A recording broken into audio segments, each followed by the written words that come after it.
So the situation at Fukushima is just mind-bogglingly bad and is getting worse every day, and it really should concern us because we've got a bunch of those kind of reactors right here in the United States. Leave your comments and be sure to subscribe to our channel. Kevin Kamps is on the line with us. We've been talking about impeachment and a whole bunch of things. We will get back to that in just a moment, but there are other things happening around the world, and one of them is the price tag is now coming in on Fukushima.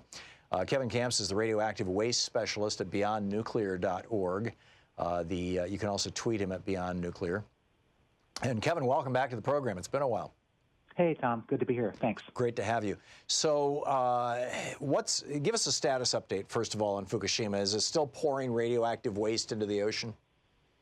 Yeah, it is. They still have uncontrollable groundwater flow that's radioactively contaminated. It's because the engineered ice wall has failed utterly to freeze the ground, and so that's a failure.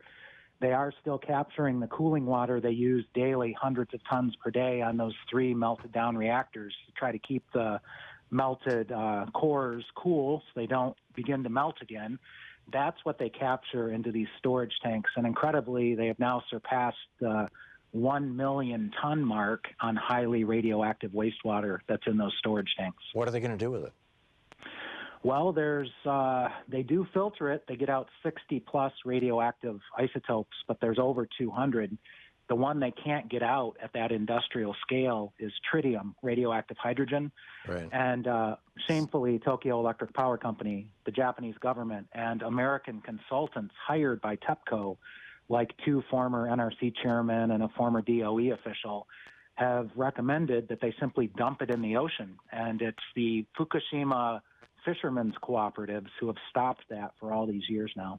Wow. Well, what's the concept? If they were tritium, I would assume it's impossible to filter out because it's radioactive hydrogen. Hydrogen is the smallest or second smallest atom that there is. So, to have a filter that would catch it would be, basically those atoms would be smaller than the water molecules, and so you simply couldn't separate them and take them out. Do I have that right, first of all? Well, you do. The hydrogen in the water molecules itself, the atom of hydrogen in the water molecules is radioactive, and that's why it's that's so where the difficult, tritium is. Next to impossible to get it out. You could, at a laboratory scale, do it. Right. It's very energy intensive. So what are the consequences of ingesting tritium-contaminated water? It causes cancer, it causes genetic damage, it causes birth defects. So it's like other radioactive isotopes, but it integrates into the human anatomy at the most intimate levels. I'm talking the DNA molecule, right, and every other cell and tissue in the human body. Right, pretty much all the functions of our bodies that aren't fat-mediated or water-mediated, which is the vast majority of them. And that if that water is radioactive, boom. Is it what kind of radiation does tritium release, and how long is its half-life? How long from the time that you ingest some tritium until it basically, well, half-life would be only half as much radiation. How long until it just stops being a threat to you? The half-life is 12.3 years, so you have to multiply by 10 to get the hazardous persistence. That's 123 years. It'd be safer to go out to 20 half-lives, 246 years. It's called a low-energy beta emitter, but the thing is, if it's in such intimate contact with your DNA molecules that when it does its radioactive decay, it's actually not low energy. It's actually a very strong emitter at that microscopic level. That's where it does its damage, initiating cancers, causing genetic damage, causing birth defects. Right, and clearly this isn't just humans. This would be any life form, right? Plant or animal. Yeah, that's right. Yeah. And the macaques of Fukushima Prefecture, the monkeys, have shown serious health damage. They've been living in this contamination now for 8 years. So bone marrow dysfunction and decreased brain size in scientific studies.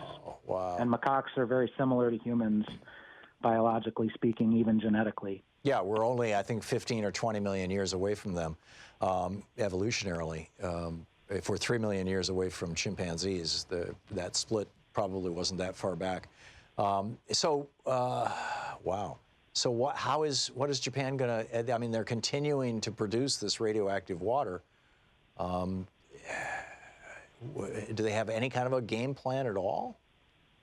No, and I harken back to Dr. Arjun Makajani of Institute for Energy and Environmental Research, who in the first days and weeks and months of this catastrophe 8 years ago pointed out that this highly radioactive wastewater should be taken somewhere else, like in a super tanker, where it can be more easily and safely dealt with. The problem with the 1 million tons of highly radioactive wastewater is it's at the Fukushima site, which is a nuclear disaster site.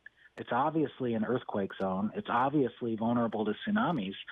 So it's a very dicey situation they're playing with. It's really the other shoe to drop, among others as well, like the high-level radioactive waste, the irradiated nuclear fuel, still in the storage pools at multiple units at that site. If they lose that cooling water in those pools could catch fire. It could be worse than the initial catastrophe that we're still experiencing right now. Wow. And how many reactors in the United States are the same design as the one at Fukushima?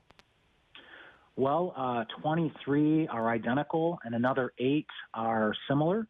But the good news is that Vermont Yankee shutting down in 2014 takes that number down to 22. And then Oyster Creek, New Jersey, another Fukushima Daiichi twin shutting down last September, takes that number down one more. So we're slowly retiring these very dangerous General Electric boiling water reactors. And the next one is going to be Pilgrim near Boston, which is due to shut down by mid-2019.